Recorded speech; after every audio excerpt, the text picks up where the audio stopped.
الحمد للہ وکفا وسلام علی عبادہ الذین اصطفیٰ اما بعد۔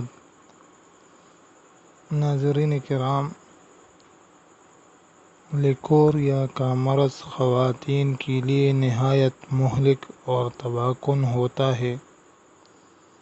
پیشاب کے راستے پانی ہر وقت رستا رہتا ہے، جس کی عموماً پرواہ نہیں کی جاتی۔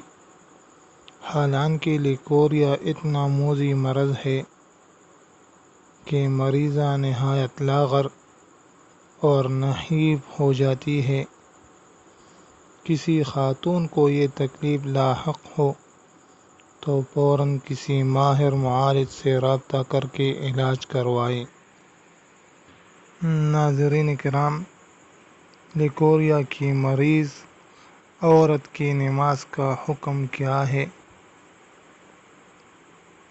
اس مرض میں خارج ہونے والا پانی ناپاک ہوتا ہے۔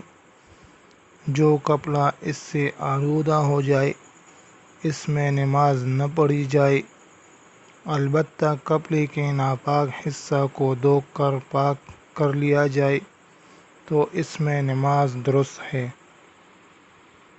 پس جن عورتوں کو ایام سے پاک ہونے کے بعد لیکوریا کی اتنی شدت ہو کہ وہ پورے وقت کے اندر طہارت کے ساتھ نماز نہیں پڑھ سکتی، ان پر معذور کا حکم جاری ہوگا اور ان کو ہر نماز کے وقت ایک بار وضو کر لینا کافی ہوگا۔